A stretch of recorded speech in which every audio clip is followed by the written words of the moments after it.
कार्तिक के महीने का महात्म बताते हुए सूत जी कहते हैं कि हे ऋषियों, एक सुरथ नाम का बनिया था।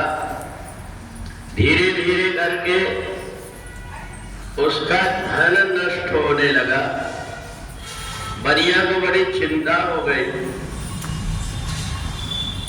कि मेरा इतने दिन का व्यवसाय धीरे धीरे बंद होने के किनारे पर आ गया।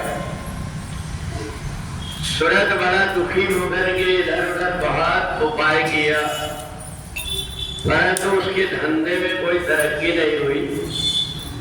एक दिन उसने देखा कि नदी के किनारे कुछ लोग सुबह स्नान करके भगवान नारायण की पूजन कर रहे। वो वहां गया, जाकर के बैठ गया। पूजन के बाद उसने महात्मा जी से पूछा कि इस समय पर आप सभी लोग ही किस देवता का व्रत कर रहे हैं? तो उस समय लोगों से ऋषि ने कहा कि ये कार्तिक के महीने का भगवान विष्णु का पूजन है। कार्तिक के महीने में भगवान विष्णु और लक्ष्मी दोनों के पूजन का अधिक महत्व है, क्योंकि इस महीने में माता लक्ष्मी गरीबों के घर में भी जाकर के उनको धनवान बना देती है। हमसे जो कुल देवी का, ग्राम देवी का किसी भी तरीके से हमसे सेवा नहीं हो पाती, तो यदि कार्तिक के महीने में भगवान लक्ष्मी और नारायण दोनों का पूजन कर लेते हैं तो लक्ष्मी जी अपने आप घर में आ जाती है। और इसलिए हम सभी मिलकर के भगवान लक्ष्मी नारायण का पूजन कर रहे हैं। सूरत ने देखा भगवान नारायण का पूजन तो बड़ा सरल है।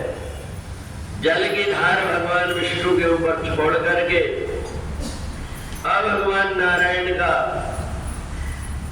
लक्ष्मी नारायण ओम नमो भगवते वासुदेवाय या नारायण नारायण मंत्र बोलते हुए जो भगवान विष्णु के ऊपर जल छोड़ता है, जिस प्रकार से जल की धार भगवान विष्णु पर जाती है, वैसे ही माता लक्ष्मी की कृपा भक्तों पर बरसना प्रारंभ हो जाती है। तो इसलिए सूरत नाम के बनिया ने अपने परिवार और गांव वालों के साथ में मिलकर के कार्तिक के महीने में भगवान नारायण का पूजन किया। धीरे धीरे उसका व्यवसाय बढ़ने लगा। उसने देखा कि मेरे घर में किसी ने ऐसा टोटका कर दिया जिसके कारण मेरे घर में आकर के बैठ गई और धीरे धीरे करके लक्ष्मी चली गई।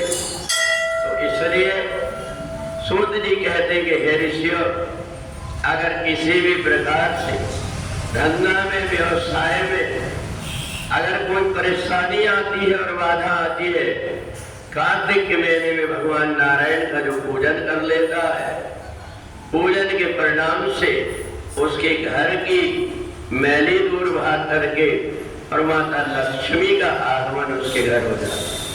बोलिए लक्ष्मी नारायण भगवान की।